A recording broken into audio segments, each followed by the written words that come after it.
Get this and get it straight. Crime is a sucker's road. And those who travel it wind up in the gutter, the prison, or the grave. There's no other end. But they never learn. From the pen of Raymond Chandler, outstanding author of crime fiction, comes his most famous character in The Adventures of Philip Marlowe.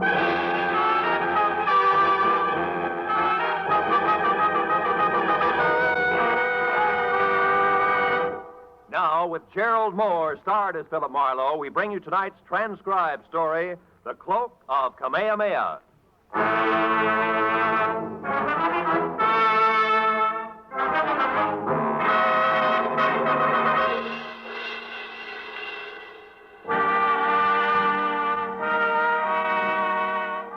Message that was delivered by a repulsively wide-awake boy missing a 2 front row center. Arrived at 6 in the a.m. and had come in 2 parts. The first, scrawled in black ink on a wrinkled piece of paper, said, Marlowe, get hold of a taxicab. Pose as the driver yourself, and at exactly 8 o'clock this morning, come past 8840 North Ogden Drive. Signed, Pollard Schindler. The second half had made more sense. It was printed in neat letters on neater green paper. And under an engraving of Benjamin Franklin read 100 silver dollars, payable to the bearer on demand. So at exactly 8 o'clock, I was behind the wheel of a hired cab, leather jacket, peaked cap, toothpick, and all, and within hay taxi distance of number 8840. Mr. Pollard Schindler, a round man in square clothes with haircut to match, was not late. You there, taxi, ready? Yes, sir. Cab? Of course. Why do you think I'm shouting my head off? I want to go to the international airport. Do you understand? The international airport at Inglewood. Okay. Inglewood. International Airport it is.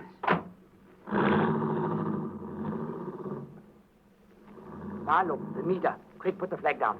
Every minute I'm being watched. Huh? Oh, yeah. Watched by whom, Mr. Schindler? I don't know.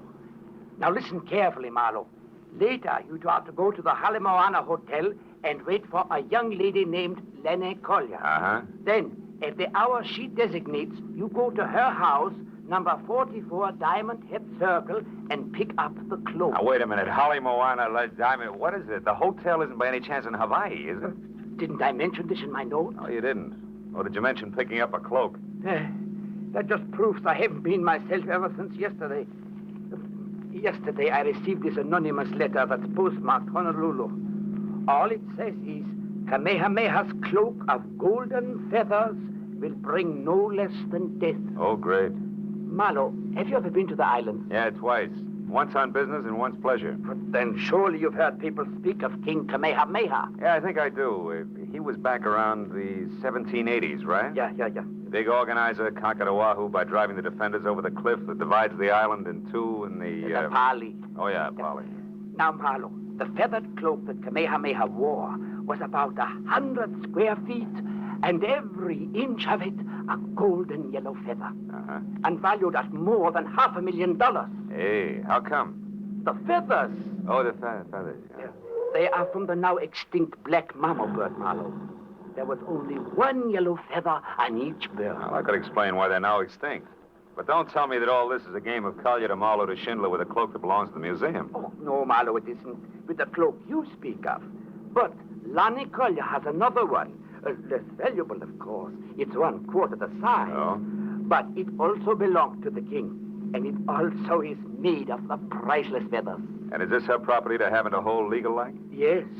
Lonnie is wealthy. About 25.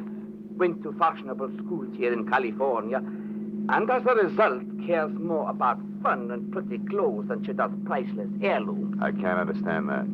So, for $50,000, I have bought the cloak to resell to a New York millionaire for almost twice that sum. Eh? He loves the island, Lord.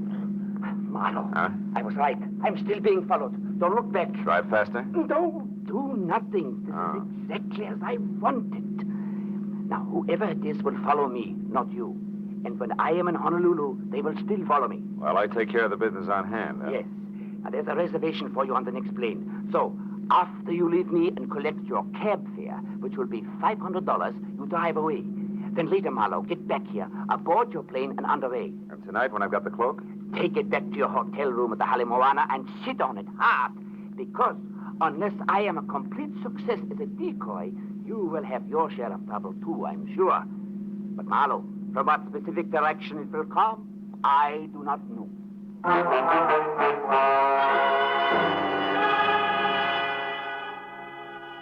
I got the $500 to cover expenses for my Honolulu trip and was told to keep the change. Back in my apartment, I packed, got another cab, said International Airport, Inglewood, and settled back to think about the crossroads of the Pacific. There I was wrong, because in the next minute and those that followed, everything was done the hard way. First, we ran out of gas, then got tied up in a traffic jam, and after that got stopped for speeding. All of which added up to me at the airport just in time to watch my plane take off without me.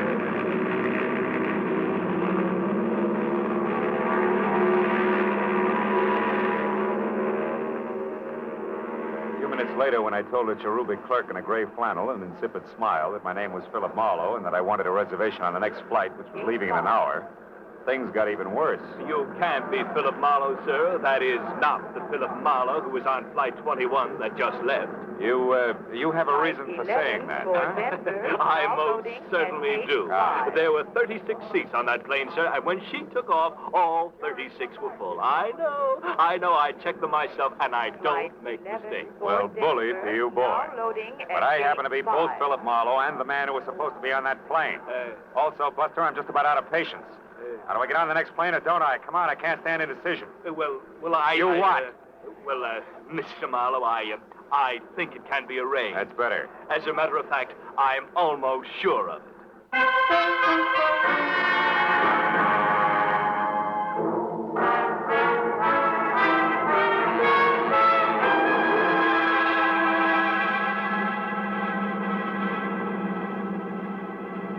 An hour later, the last of California had slipped over the horizon, and there was only clear sky ahead. Oh, I began to relax. My mind drifted pleasantly. Frosted Hawaiian punches, warm white beaches, and lovely hula hands.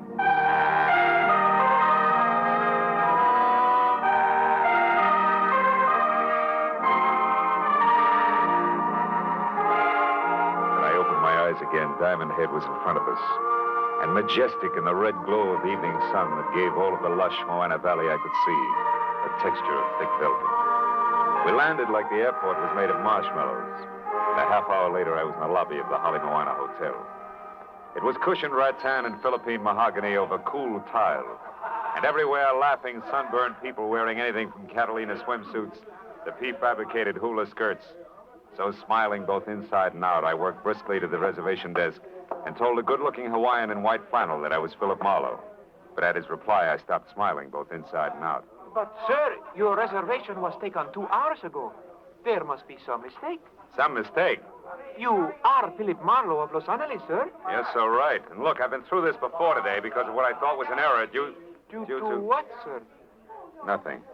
Yeah, I'll talk to you later. There was a large circle of mirror on the wall behind the clerk. And even as we had talked, I caught the reflection of a beautiful tan girl in cocoa brown suit, white pearls, and no stockings, who at the mention of my name had done a take that made her long blonde hair whip straight out.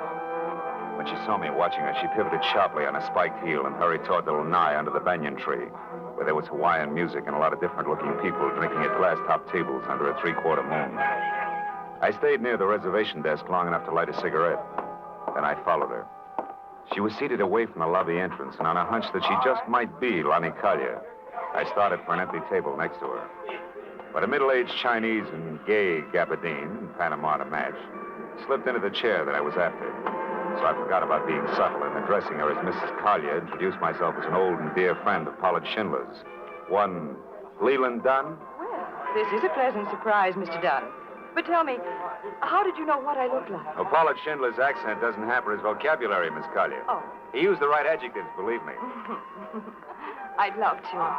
But I can't, Mr. Dunn, because Pollard Schindler never saw me in his life.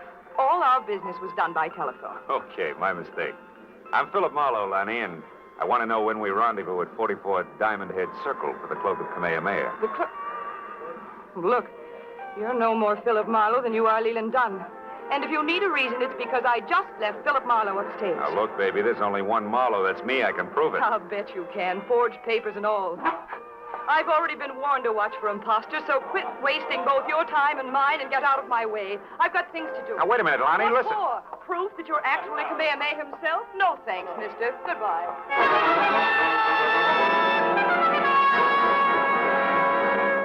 Now I had two clues.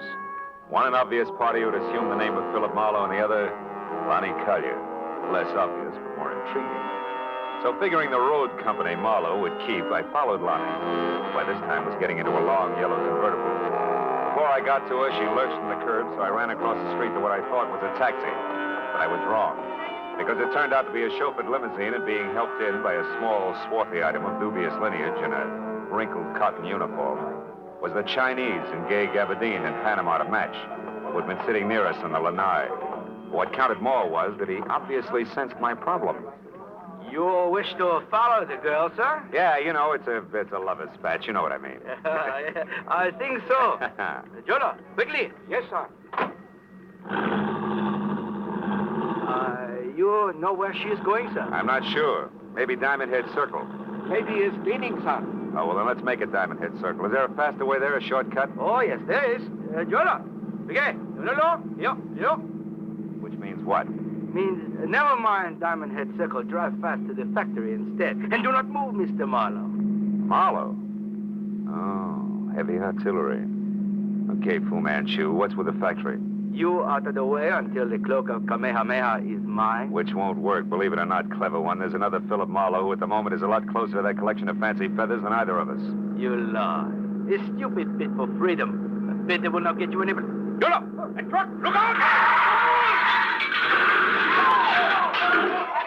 As we hit, I slapped at his gun, then jerked the handle of the door and jumped.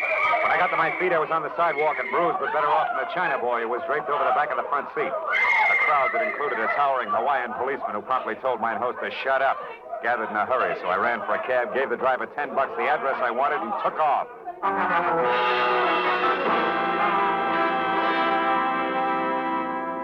The street on which Lonnie Collier lived was a neat curving strip that rose sharply from sea level up into the shadow of Diamond Head itself. And we were there in less than 10 minutes. Finding number 44 was something else. And another 30 minutes disappeared before we finally parked away from the place, which was glass and Kona wood, tucked deep behind a thick grove of date palms. I told the driver to back down the hill without using his motor. Then I slipped into the grounds and carefully moved toward the house, until what I thought was the trunk of another palm stepped into my path. Fast. Stop where you are. At the top, which was over 6.5 feet, there was a shock of flaming red hair.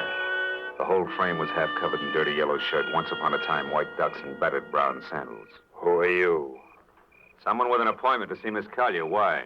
You belong to this place? Yes, and this place belongs to me as well. All of it, Miss Collier included. She's mine to protect, you understand that? Malahini. Malawitch? Malahini, greenhorn tourist, a kind that I hate. A kind that's ravaging all that's beautiful, stealing the islands from those they belong to. Take it easy, Red. I'm not here to stick your pretty island in my pocket when you're not looking. All I want is words with Lonnie Collier. You're like the rest of them, trying with cunning and deceit to turn her head away from these shores and toward the mainland where you come from. I won't stand for it. Why don't we break this round table up and get to the house? I'm in a hurry. All right. But I'm sure that Lonnie will be on my side. So sure, in fact, that we really shouldn't disturb the flower. Should we? Should we, Malahini?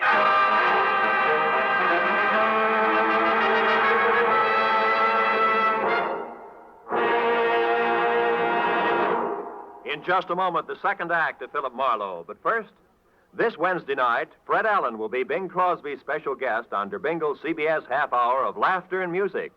Earlier this Wednesday, the winner of the $1,000 prize in the Dr. Christian Prize contest will also be announced by Gene Herschel, star of CBS's Dr. Christian Show. And don't forget that Groucho Marx and Burns and Allen will also be here on most of these same CBS stations this Wednesday. Now with our star, Gerald Moore, the second act of Philip Marlowe, and tonight's story, The Cloak of Kamehameha.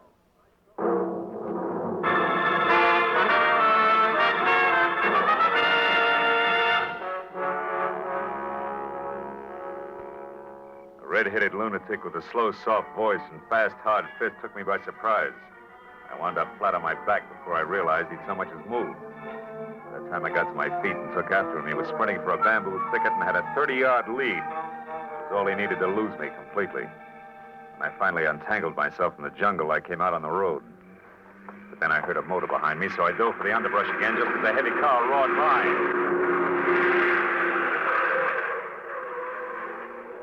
I had seen it before. In fact, I'd been in it. It was the limousine that belonged to the Chinese.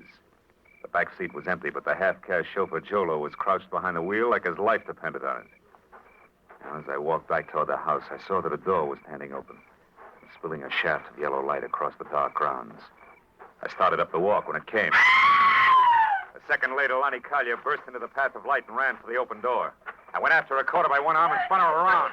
No, let me go. What happened? Why'd you scream, Lonnie? Back there in the pond, I heard a noise, and when I came outside, I found him there. Found who? Come on, show me. All right. I talked to him just a few minutes ago. Yeah? I gave him the cloak. Now it's gone, and he's dead. He's dead with a knife in his back. There. Look, there in the water. Oh, brother. Who is it, Lonnie? Do you know him? Yes. Yes, that's Philip Marlowe. Skin on my neck crawled as Lonnie tagged the thing in the lily pond with my name. He was face down in the shallow water, and 3 inches of crooked steel and the ugly curved handle of a kris stuck straight up between his shoulder blades. Somebody had made a very grim mistake. But it took 5 minutes of argument and a thorough checking of all the credentials I carried to convince the badly frightened Lonnie. I dragged the body out of the water and up onto the grass.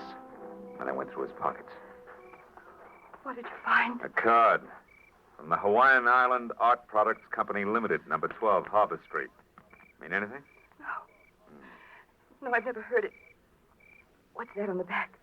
Flight number and departure time of the plane I was supposed to take out of Los Angeles.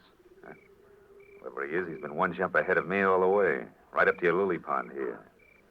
Tell me, was anyone with him when you gave him the cloak? A half-caste in a chauffeur's uniform, for instance? No, he was alone. I gave him the cloak just as Schindler had instructed me to. Now, listen, Lanny, there was a down-at-the-heel redhead here just before you came out. He claimed to be a friend of yours. Yes, that must have been Lawrence Cochran, the poet. They're making him rugged these days, huh? Lawrence wrote one great poem years ago about 2 lovers who leaped to death over the valley to keep from being separated, and their souls turned into birds. It's still very popular here in the islands. Yeah? What happened? Lawrence got the habit of drowning himself in gin. And now the natives call him Papuli. Papuli? The crazy one. Yeah, well, that's closer. He's always hanging around. My mother wanted me to marry him at one time, and now that she's dead, he thinks he should look after me. Okay, Lonnie, let him keep thinking so. What do you mean? I mean, you can use a good watchdog right now. So when Cochran comes back, make him park on your doorstep. You stay inside and be careful. With guys named Philip Marlowe getting knives in their backs, I've got a few things to do myself, but fast. All right. I'd like to borrow that souped-up convertible of yours. Where are you going? Number 12 Harbor Street in the Hawaiian Island Art Products Company Limited.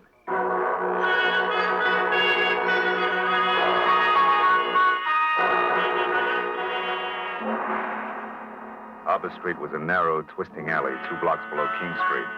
A social sargasso where the derelicts of the Pacific quietly foundered in dives, built into damp crevices between warehouses. However, number 12 turned out to be a practically blank wall. There was one small window high up, a door with a heavy iron grill over the glass on which Hawaiian Island Art Products Limited, I.K. Lee, President, was painted in small black letters, and a thin passageway blocked by an iron gate at the side of the building. A light burned inside, but the door was locked. So after I'd ruined my shoe shine and skinned all my knuckles, I managed to climb over the gate and edge down the passageway to the rear, where I could hear water running. There's a marble fountain playing in the center of a walled garden as oriental as the Forbidden City. I eased across its rigid daintiness to an open door, peeked in, and then reached for my gun. Because sitting inside at a sleek white mahogany desk was the Chinese in the Panama. Well, this is a somewhat unexpected turn of events. Please, be careful with that gun, won't you? You be careful, Lee, and you won't have to worry about the gun. Tell me something. Why'd you break your neck to get Kamehameha's cloak? You know what'll happen if you try to sell it? My good man, I can sell that cloak every day for the rest of my life. A few feathers at a time. Yeah? The world must be full of feather collectors. Oh, it is. I manufacture the beautiful feather lace that islanders wear on their heads. And while the bird is extinct, desire for its gleaming feathers is not 1 or 2 golden mamo feathers in each lay. And instead of a mere $100 apiece, I can get double that or triple. Now, do you understand, Mr. Marlowe? You got things a little mixed up, haven't you, Lee? Mix up? How so? Your boy Marlowe is dead at Lonnie Collier's place. Oh, that. No, that was Mr. Blake, an easily accessible gentleman I hired on Main Street in Los Angeles. He only pretended to be you, for obvious reasons. Oh, to intercept the feather cloak, huh? Yeah. I've known all about Pollard Schindler's plans since their inception. I followed every move he made. In fact, it was I who caused all your trouble on the way to the airport this morning, by means of a bribe to your driver. Too bad you won't be able to keep your nest lined with Kamehameha's bathrobe after all, Lee. Because I'm going to walk out of here with it or big chunks of your face. You name it. Where's the cloak now? I gather from this that you do not have it, Mr. Marlowe. That's what's known as a shrewd observation. And that Mr. Schindler, as I suspect, has tricked us both. You're stalling, Lee. I'm warning you. Start talking. Oh, that is all I wanted to find out. Yolo. That is judo, Mr. Marlowe. Almost like magic, isn't it? Jolo can break your back if I tell him, Mr. Marlowe. You behave. Schindler has the cloak, no doubt about it. So I must find him at once with no interference from you, Mr. Marlowe. Jolo, you have his gun, so lock him inside. I may need him later. From something the half-caste had done to my spine. With the edge of his hand, my legs were paralyzed. I felt like the practice dummy in a school for chiropractors. Every joint in my body ached when I moved. So I didn't move until the feeling oozed back into my legs. And I wobbled to my feet and looked around. There was a small, high window I'd seen from the street. A heavy chair, a desk with a lamp, and something like a picture framed in bamboo on the wall. I glanced at it and then looked back. Kept looking hard for a long, long time until I finally realized what it meant. The answer to the whole thing was contained in that bamboo frame. I had to get out and get out fast. I unplugged the lamp, plastered my back against the wall next to the door, and tapped on the lampshade to intrigue Jolo into coming in. It worked. When the knob turned slowly, I threw the lamp up at the window. The crash brought the door open with a jerk, and the jerk stepped in with my gun in his hand. What's going on here, Mr. Marlowe? Where are you? Answer. Right here, Jolo. Now get up. I got some magic to show you. A trick I learned in Kansas called the haymaker. I ran down the hall to the street door and out to the car. There was no traffic problem at that hour, so I jammed the gas pedal at the floor and held it there right through the heart of Honolulu and up the twisting road that led to the mountains back of the city. The echoing roar of the motor as it tunneled through the forest lining the road was finally replaced by another roar. Wind. The unending gale that shrieks through a precipitous pass 3,000 feet above the city. A Polly. I swung the car to the side of the road and ran the rest of the way, out to where the rocks rose to a knife edge that dropped a sheer 1,000 feet to the valley floor. Then I spotted them. Lonnie lying at the cliff's edge and standing over her, his red hair ripped by the wind, was the mad island poet. Drunk as a lord and flapping around his shoulders like a pair of huge gold wings was the cloak of Kamehameha. No, don't weep, my love. I offer you the freedom of the bird. Come, Lonnie. No, let me go, Lawrence.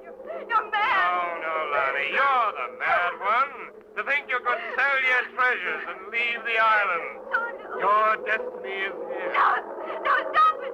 Stop it, you murderous lunatic. I tried to warn Schindler, but the fool kept on. So I killed his courier, the man you gave the cloak to. And I'd kill 1,000 times again to keep you here with me. No. You belong to the islands, Lonnie, like this cloak and I. We must never leave. Come, it'll all be over soon, and our souls will turn to birds and live forever in this paradise. Tucker, stop! Marlowe, help me! Stay back! Don't interfere! Duck, Lonnie! Marlowe! I Are you all right, Lanny? I'm all right. Marlowe, look. The cloak. Yes, Cochran must have lost it as he fell. the wind brought it back to me. Oh, it's strange, Marlowe, but I don't want to touch it ever again. I know what you mean. I'll carry it. Come on, Lanny, let's get out of here.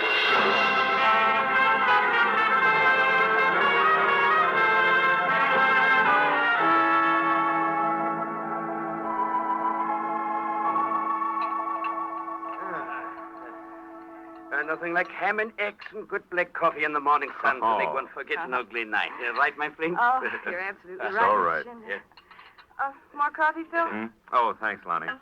So, Lee was picked up by the Honolulu police, huh? Sure. I had it all set up. He'll spend some time in prison. And Jolo, too.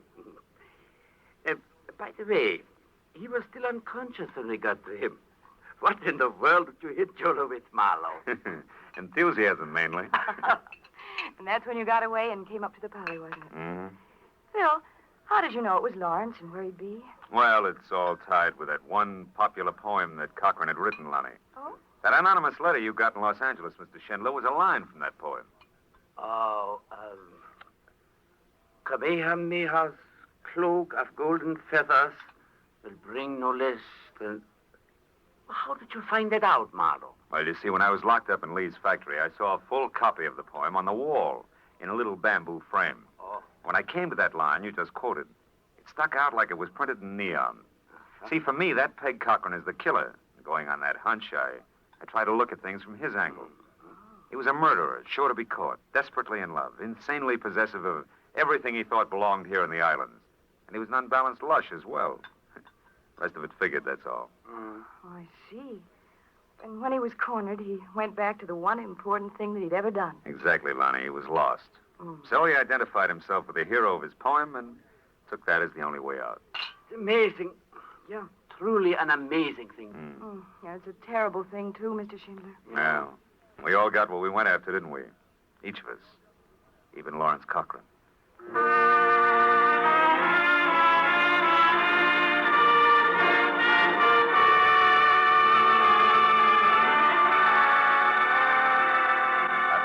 Left to catch a plane for the mainland, and Lonnie said aloha and left to get ready for our date. I sat on the lanai of the hotel and watched the sweep of the Pacific from Diamond Head to the hills across the harbor, from the white sand of Waikiki to the green shallows over the reef, to the purple depths beyond. As a warm wind whispered through the palms, from somewhere I heard the soft strum of the ukulele. It suddenly occurred to me, what does aloha really mean?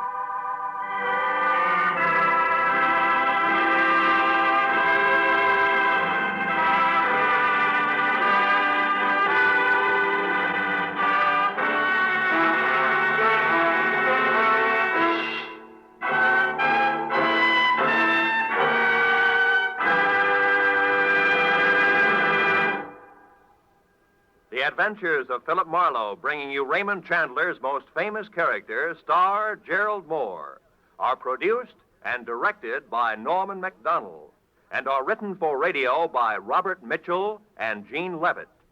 Featured in tonight's transcribed cast were Wilms Herbert, Lynn Allen, Jack Crucian, Dan O'Herlihy, Byron Kane, and Peter Leeds. The special music is composed and conducted by Richard Arant.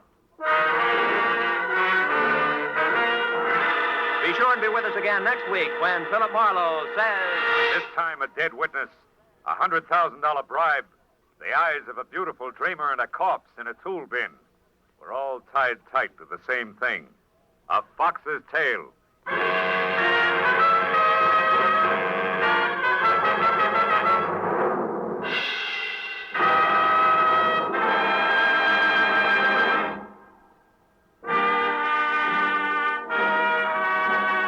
This is Roy Rowan speaking for CBS, the Columbia Broadcasting System.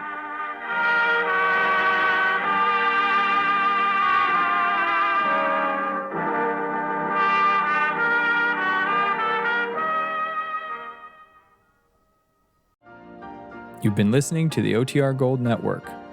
Find more classic radio at otrgold.com.